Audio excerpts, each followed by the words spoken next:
An intimidating title, Alana. You know, the rise and fall of Adolf Hitler. Adolf. Adolf. Adolf. Yeah, Adolf. Adolf. Did you know his real name was Schig Hold on. His real name was Adolf Schickelgruber? Adolf Schickelgruber? Might have been. No, it was. I mean, and he changed it to Hitler. Yeah, and well, I remember in class, we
Thank you and welcome to the show this morning.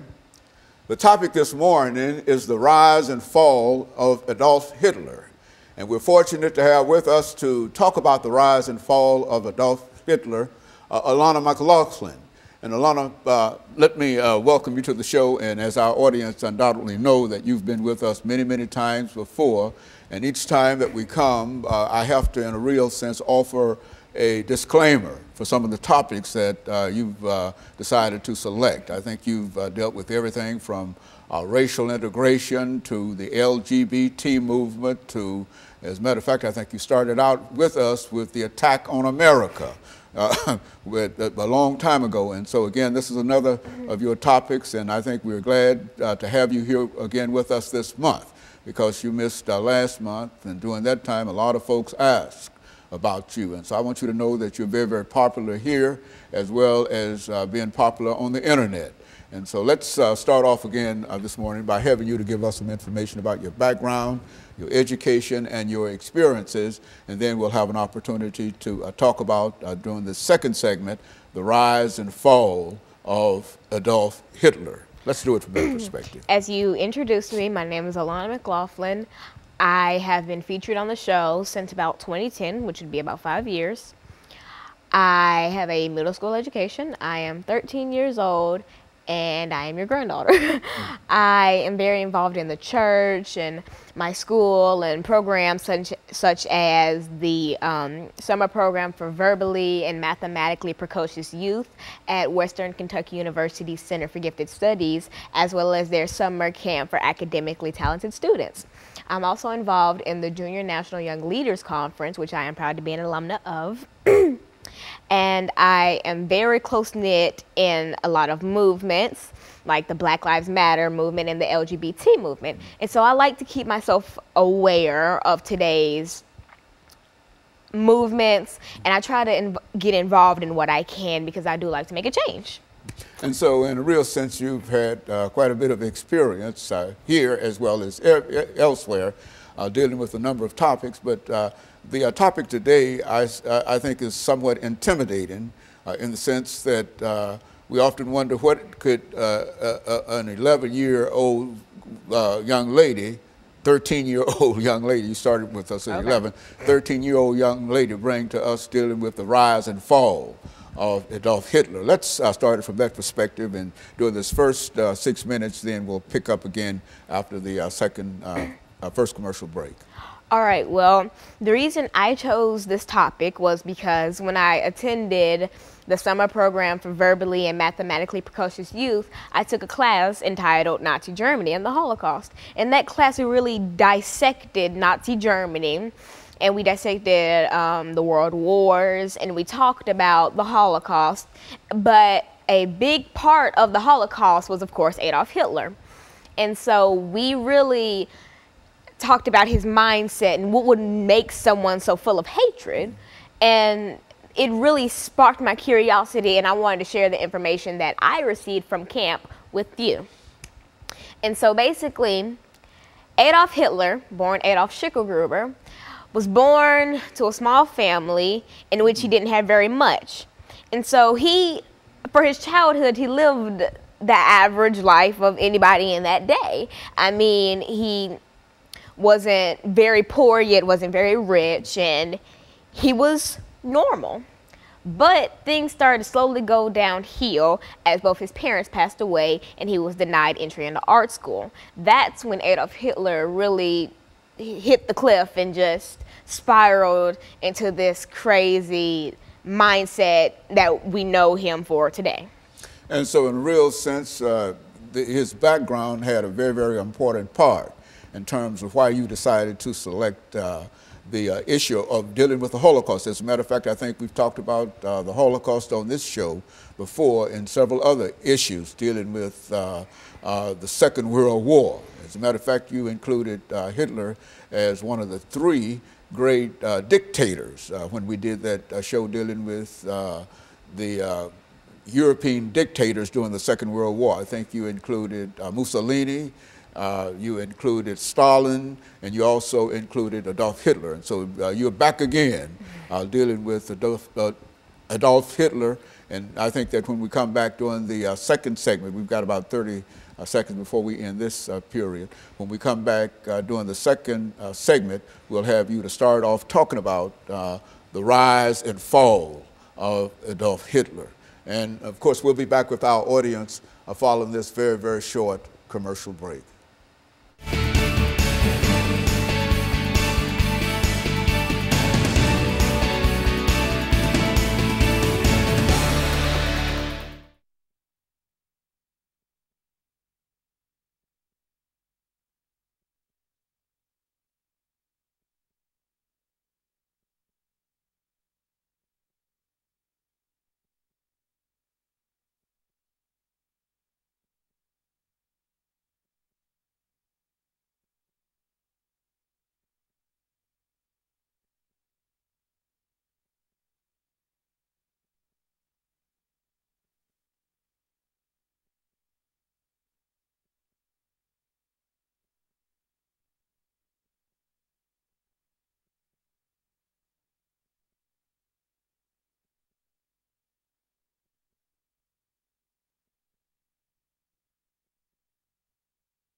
Thank you and welcome back to the second segment of the show for today. The topic is the rise and fall of Adolf Hitler, and we're fortunate to have with us to talk about the rise and fall of this great German individual, Alana McLaughlin. And Alana, let's pick up where we left off the last time, because I was thinking in terms of some of the things you said in reference to his background and et cetera, but speak to him in reference to however you wish. In the last segment, I talked about how Adolf Hitler's background had a very vital part in what made him the man that we know today. And so, well, I take that back. The monster that we know today. And so I basically talked about how he grew up in a normal household for that day and time, and nothing was really out of the ordinary up until both his parents passed away by the time he was the age of 19, and he was denied entry into art school. A lesser known fact about Adolf Hitler, he was really into art, and he could draw. He could draw faces and buildings from memory, but when it came to drawing full bodies and copying off of something, he wasn't very good at that. And so he did not pass the test to the art school that he applied for, and he was denied entry. So then, at that point, both his parents were dead, and he was homeless. So he was a homeless man for a while. He would live in shelters or on mattresses wherever he could find, or even in train stations. Then he decided to go back again and try to apply to art school again. He was denied entry once again. And so then again, he was homeless, but he did get an inheritance from his sister that was supposed to be left for him when his mother passed. So then he did have a little money on him. So he decided to buy some new clothes and try to freshen up his life. He started attending anti-Semite meetings where he would listen to people speak about how Jewish people are going to run Germany into the ground. And so then he started to get up and speak himself. And then he made a reputation of being a great speaker. He could get up and just talk and talk and talk. And a lesser known fact about Adolf Hitler, he had a problem with spitting. He would spit everywhere. But nevertheless, he talked and he talked and talked. And so after he made this very good reputation of being this great speaker, he started the Nazi Germany movement, basically, where he created the swastika, and people started to wear the swastikas as patches on them or on pins, and that's what really started the rise of Nazi Germany. He actually himself created the swastika? Swastika? Swastika. Yes. Or he was the first one to reveal it. No one really knows. But either way, he's credited for the swastika. And so Adolf Hitler, after being known as his great speaker, was arrested and put into jail, where he wrote his autobiography, Mein Kampf. Mein Kampf was so poorly written that a bunch of editors turned it down. And so he asked a couple guards while he was in jail and a couple other cellmates to help him rewrite Mein Kampf. And then another fact about Adolf Hitler that a lot of people don't know, when he rose to power in Germany after being released from jail, he made every household in Germany own a copy of Mein Kampf. Every household had to have one. It was law. And for birthdays or weddings, you were supposed to give Mein Kampf as a gift. And so he knew that unless he made people buy the book, no one would buy it because it was poorly written. It didn't have a lot of punctuation, and it had a lot of grammatical errors. And so after the release of Mein Kampf, he just became known as this evil, evil man, and then he started to take movements against the Jewish people. It started with things like burning down a synagogue and then making them clean it up and then pay for the damages. And then Hitler started to turn on his own guards. And so basically he would turn on the SS and he killed a lot of his guards and then made a whole new foundation of guards and future leaders, which really helped jumpstart the Holocaust. And so with Hitler and his newfound army of these dolls, basically, he started what we know as one of the worst periods in history. He would have, another fact about Hitler, he had training camps for children who wanted to grow up to be guards, like a part of the SS and etc. He would have Hitler like teen camps. He would have some for girls and some for males. And the girls would be taught, had to stay at home and get pregnant and take care of children, while their husbands would be taught, you know, how to fight and beat and shoot guns and etc. And so Hitler made this well thought out blueprint of how he wanted the world to be run and how he wanted to exterminate the Jewish people. Well, what was his attitude? I mean, why was this attitude toward the Jewish population? I mean, what created that kind of hatred for that he had for them? It's actually, that's up for debate, because a lot of people say that his hate for the Jews came from the man who denied him entry into art school, who just so happened to be Jewish.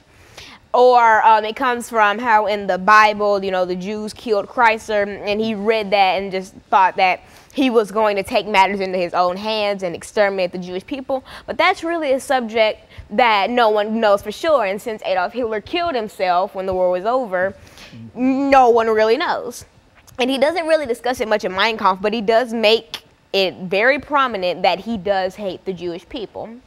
And not only did he hate the Jewish people, he hated the Slavs, anybody who wasn't, you know, the blonde hair, blue-eyed type that he liked, the Aryan race. And a thing about the Aryan race, there is no Aryan race. That's always been something that no one really knows. Aryan is supposed to be a part of a country, or no, a part of a continent that houses these people. It's not necessarily, there's no real Aryan race. As a race, as a racial, ethnic. Yeah, there's no ethnic group that's called Aryan. It's more of kind of just a group of people. But over time, that's become the definition of the people that Adolf Hitler liked. And so basically, Adolf just went off the deep end, and he made it his life goal to terrorize anyone who didn't fit his criteria, and that's what he did for a while. Okay, so let's take this second commercial break, and then we'll come back and we'll pick up on that last 10-minute segment, and we'll be back with our audience following this very, very short commercial break.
Thank you and welcome back to the final segment of the show for today.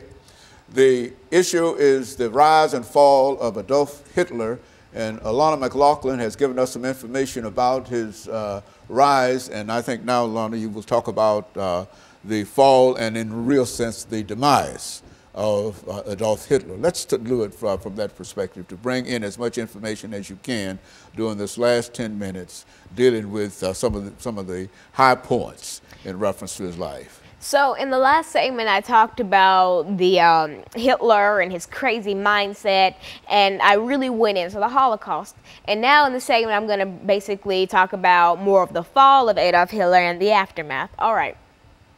So it's nearing the end of the war. The guards of the concentration camps know it's near the end of the war. They know the time is near, that everything's about to be over. So they have the bright idea of trying to eliminate the lasting Jews and trying to make this Holocaust seem like it was all a hoax. So basically, what they would do is they would kill off the remaining Jews in the death camps or concentration camps, or in the work camps. They would kill them off, and they would try to tear down as much of the camp as they could. Like, for instance, Auschwitz. They killed the remaining people there, and they tried to tear down Auschwitz as much as they could. But luckily, they didn't tear down the whole thing. So if you just so happen to find where it is, I mean, there are a few lasting bricks. But another fact about the Holocaust, some survivors who barely survived Auschwitz came back to the site where they were held captive, you know, over the years, and they would take a brick from Auschwitz and just keep it as memory. And the gate that says Auschwitz, it can be found in the U.S. Holocaust Museum, which I was fortunate enough to visit over the last couple weeks. I went there about 2 weeks ago. And so I'm going to talk about the Holocaust Museum for a second. In the museum, it has a very intricate setup. For instance, it has 4 floors, but you don't go, you know, you go 1 floor and you keep going up. You go to the 4th floor and you go down. So you get on this big elevator, and they try to squish as many people in as they can to try to capture the essence, or capture a fracture of the essence of how it would be in a train car. And so this video shows up on a screen in the elevator, and it talks a little about the Holocaust, but not very much because they don't want to give much away. So you ride up to the very 4th floor, and in the 4th floor, it just talks about the rise of Adolf Hitler, you know, his childhood and, you know, the beginning of the Holocaust. But in a different section of the 4th floor, it gets deeper into the Holocaust. So after you leave the 4th floor, you walk through a staircase, or kind of like a little bridge, where if you look out of a window, you can see the lower floors. But a fun thing about it is, on the little glass panels of the museum, there are names of families that were involved in the Holocaust. So you'll see Horn and a lot of other names that were families of people who were killed in the Holocaust, and they're all etched into the glass. So you walk across this bridge, you enter the 3rd floor, which talks more in-depthly about the Holocaust, and they even have a train car, and it's not even a replica, an actual train car that they had to have flown in and like dropped into the building, and they had to build the building around it. And so you can see that train car, and you walk through it where you can explore other divisions of the 3rd floor. After that, you walk down a staircase, and if you look out of a window by the staircase, it says, "Never forget, always remember." And so you see more of those bold yet simple statements around the Holocaust Museum. And like, for instance, outside of the Holocaust Museum, like on a door, or not on a door, but on kind of a wall, that etched in, it says, "You are my witnesses." And it's a passage, it's a little scripture from, I think, Isaiah in the Bible. And it says, "You are my witnesses." And so that really means that we bear witness for the people who can no longer tell their stories. And it is our duty as people who are living after this has happened to tell our children, and for them to tell their children, so that the memory of this is never forgotten. Because there are people out there, and there are websites out there that try to chalk the Holocaust as a hoax. And you can find, and you have to be really careful where you look up information about the Holocaust, because you will find a lot of sites like that. They'll say concentration camps never existed, the Holocaust never happened, it was all fabricated, it all was all a war tactic or something like that. It's stuff that doesn't really make sense. And so we have to bear witness to these people. And so when you get done with the 3rd floor, you go to the 2nd one, and it has testimonials from people who happened to survive the Holocaust. And there's this one real popular testimonial about a woman who married the man who saved her, or a man from the army who came and, you know, rescued the people that were in her camp. And so after you take a walk around the first floor, you'll, oh, I forgot an essential part of the first floor, the shoes. It depends on what time of the year you go, but you will see shoes from the Holocaust. There are children's shoes, women's shoes, and you see a lot of heels and stuff, and it really shows that these people didn't know what they were getting into, because who would wear heels to go work in go die in a death camp? And so it really shows how these people were fabricated and lied to, only saying, oh, they would be going to work. And they just ended up being killed. And so they were just swept off the street by the armies, by Hitler's armies, and placed into the Holocaust. Either that, or they were lied to, and the whole Holocaust was sugar-coated. And another thing about sugar-coating, when the Red Cross would come and inspect the camps, they would wash them up beautifully.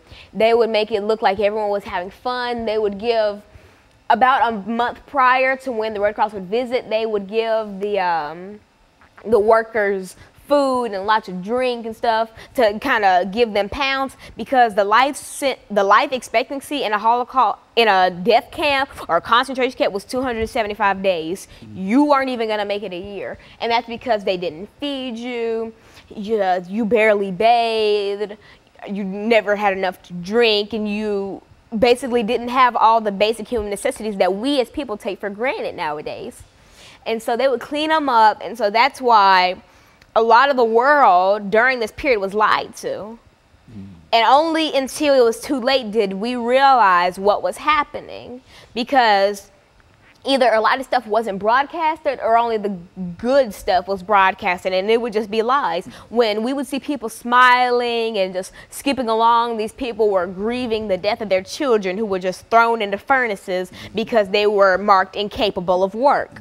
And so a lot of the world was really lied to, and that's why so many people died, because there were African Americans there were Slavs and Gypsies and Jews mainly. And so anybody who didn't fit Hitler's criterion, like I said in the last segment, the Aryan race, which isn't really a race, but that's what we say today, the Aryan race, if you weren't the Aryan race, you weren't coming out alive. But there was another way that a lot of people did manage to survive. Well, not a lot, but a fraction of people did manage to survive the Holocaust. They would get on boats and sail to different countries. And there's a story, that's not really a story, but a famous incident where people got these fake passports, and they sailed from Germany to Cuba. And at first Cuba was going to let them in, but then Cuba changed their mind and did not let them in. So they sailed around the sea, not wanting to go back to Germany, and everyone on the boat perished. And so all these people, and unless you had connections in America, then you could get out if you got a fake passport, you know, you flew over there. And that's how a couple families did manage to get out of the Holocaust. But besides that, it was a death sentence. There was no way you could escape Nazi Germany. And so in a real sense, Alana, you were able to get a real experience from your visit to the Holocaust Museum, and you would advise and encourage everybody else to do the same. Yeah. Is that what you'd say?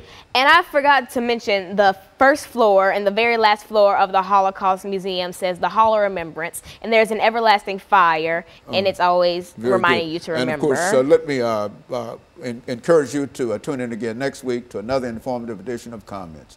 Thank you and good morning.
Put that over there for me. Yeah. Hey, Doc, how you been doing? Well, I think everything's well with me. Everything's well with me. That's good. The second of 5 we have for today, and so I'm out of here. After this, you're done? No, this is the second show. Okay. 3 more after this. Okay. We got a pretty good lineup, you know. We got a group coming in talking about the golden generation. What is that? I mean. That's all our young folks. You know, Oh, okay. they call these the broken generation. The disconnected generation, yeah. And then we got one dealing with unique gents, which is sort of a mentoring kind of program. Then we've got a group dealing with facets of domestic, of child abuse. Of child abuse. You put that in, okay. So child abuse, you're dealing with that too? Child abuse. I've got a couple of ministers coming in. Okay. Walker Who? Joe Walker? and Kevin Walker Okay. and Simmons, Uh-huh. Reverend Dr. Simmons, Forrest Simmons or whatever. And so we've got a good lineup. That's good, man. That's good. I got a fellow by the name of Lewis Baldwin coming in. Yeah. Confederate flag. Yeah, well, And the change in racial. yeah, that's a climate. Climate. That's a hot topic today. That is a Yeah, hot topic. Very So, hot topic. You don't get so I thought of that immediately. Yeah, that's it. That's it. So you got a lot of information in reference to. Yeah, I think so. Yeah, I think so. Yeah. You know, my wife. You know, since all of this forest bashing is going on now, my wife is from a city that was named in honor of Nathan Bedford Forrest. Forest City, Arkansas. You're from Arkansas too, huh? I'm from Hope, Arkansas. Yeah. Bill Clinton's hometown. Hey, I told everybody I was going to be the most important person coming out of Hope, Arkansas. Yeah, well, you got it. Get him president. You know, I went to Hope. I was on my way to Marshall, Texas, and I stopped in Hope. Okay, Yeah, and I picked up some memorabilia. You're getting the watermelon. Yeah, that's right. Yeah, Hope, Arkansas. Yeah. That's my town. So you're both from Arkansas. We're both from Arkansas. Met in the middle, you know. I'm Yeah. up on one end of the state and she's on another end of the Yeah. state, and we met at Pine Bluff, Arkansas. Well, you know, my wife is from Greenville, Mississippi, which is not far from the Arkansas line. Very good. Yeah, and I'm from Alabama, of course. Yeah.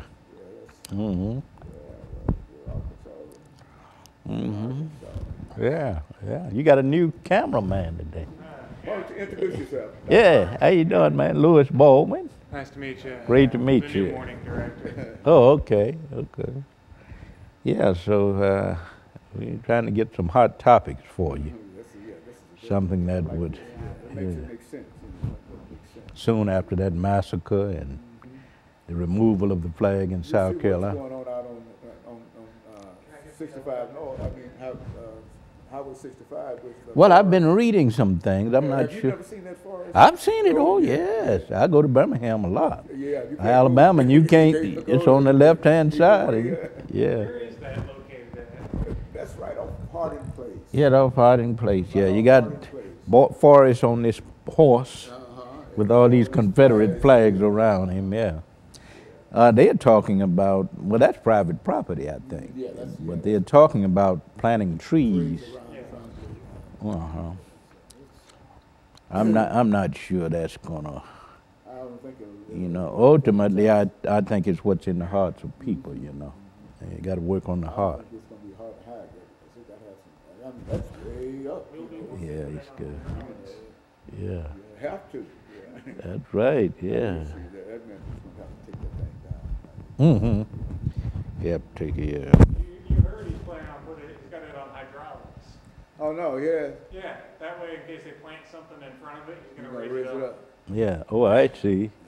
So that's the choice, I think. Okay. We've covered it a few times now. It's just gotten more ridiculous yeah. every time. Yeah. I don't think you'll ever be able to get rid of these symbols. But and that's not the most important thing. The most important thing, of course, is to change the hearts of people. And, you know, the symbol will continuously be debated, I think, in terms of what it means, you know. So, yeah. Yeah, we trying to get rid of the Confederate flag, and I think you got some information in reference to it. Yeah, talk about I think we should talk about the origins of it, how it developed as a symbol, and then talk about the civil rights movement, how it was used in that time. And then end with where we're going in the future in terms of the debate over this symbol, you see.